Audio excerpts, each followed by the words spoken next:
Hi, I'm Chloe Noren. I'm Emma Humani. I'm Jess Thomas. I'm CJ Happel, and welcome to our Action Research Project. My group and I are here to talk about the overpopulation of dogs in animal shelters.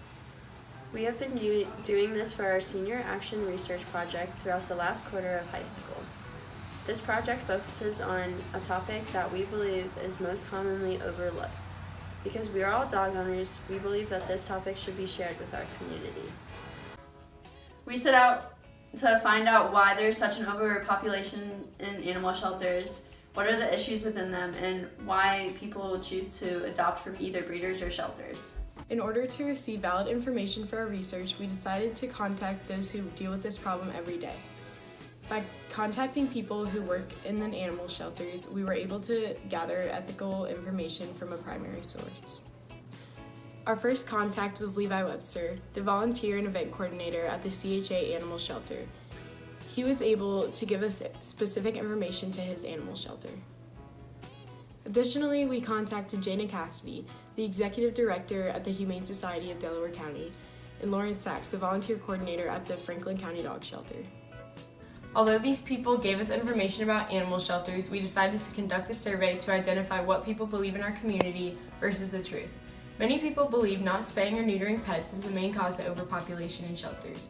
However, this does not support our research because, like many other people said, a main cause is irresponsible pet owners. In addition, surveyors commented on how there is a desire for newer dogs from breeders over older dogs in animal shelters. People also assume it is more likely for animals in animal shelters to have health issues over animals from breeders, which is not the case. Pets from breeders are predisposed to genetic impairments, according to Kira Wetzel, who's an expert in animal welfare. The results of our survey clearly contradict the reality of animal shelters. Our data could possibly be skewed because the people who took our poll stated that they often get their dogs from shelters compared to the national average, which states that people often get their dogs from breeders. One area that possibly skewed our data was the placement of our poll. With the lack of diversity, it was hard to get a grasp at this issue around us. As you go away from suburbs, this issue of overpopulation increases along with lower socioeconomic status. This impacts the overpopulation because they lack the means to care for all of the animals. We found in our research and survey that people clearly desire purebreds over dogs from animal shelters.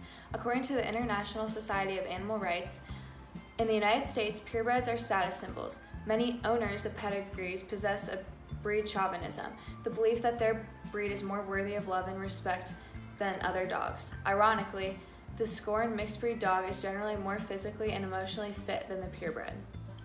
Many shelters lack the funds to properly care for the animals. As a result, they depend on donations. The U.S. National Library of Medicine stated shelters relying strictly on private donations for operations may experience severe variations in cash flow at different times of the year. This may compromise animals in their care if food and basic supplies cannot be purchased. Donations are needed in animal shelters all over the country. The lack of supplies can negatively impact an animal's quality of life.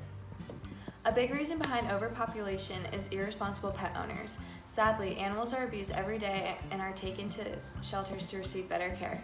Luckily, we have organizations like ASPCA to care for the sick animals. ASPCA is the first humane society in North America and has rescued 47,000 animals in the past year. Additionally, it receives approximately $12 million in donations per year.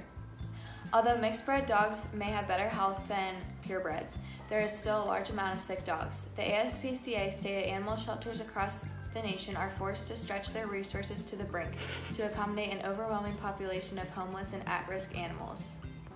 People believe adopting dogs from breeders mean they are better. However, a mixed breed dog is more likely to fit well into its owner's life and is more likely to have better health as well. For our action, we decided to set up a supply drive for the Franklin County Dog Shelter with items needs specific to them. We conducted this drive because it was deemed most effective for our issue. We found throughout our research that there was a direct correlation between the overpopulation of dogs and the lack of supplies in animal shelters. When there's a lack of supplies, the welfare of the animals decreases. Since the overpopulation issue is only increasing, it's hard to get a grasp on this issue. We took the proactive approach by supplying the needs of the shelter, and we are controlling the effects in that way.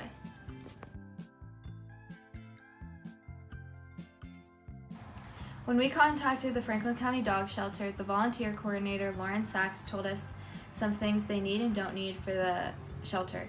If you would like to donate, some things they need are Kuranda dog beds, washable dog beds, toys and Kongs, canned or soft dog food, cream cheese, creamy peanut butter, soft or chewy dog treats, beach towels, large beach towels, bath towels, baby or twin size blankets, flat sheets, and monetary donations are acceptable.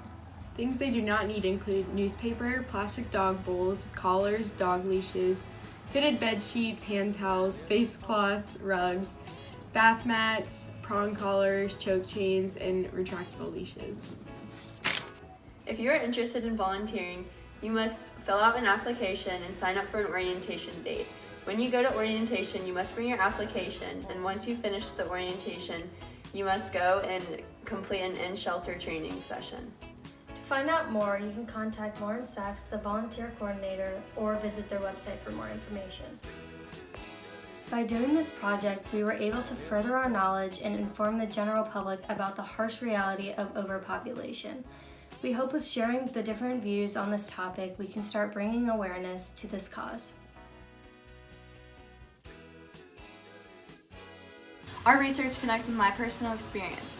My family adopted our first pet from a breeder, and she ended up having a severe mental illness. We had to put her down at an early age so she didn't end up living her full potential. My family's experience with Petland was not very good, and it did not meet our expectations at all. We had finally picked out which puppy we wished to buy and add to our family. When we were checking out, the cashier gave us a bunch of medicine and told my parents how sick she was. If we had not bought her that day, she would have passed later on that week. We had to spend a lot of money on medications and doctor and vet appointments for her just to make sure she lived a healthy life. We adopted my dog Sammy from the Franklin County Dog Shelter when he was just 6 weeks old.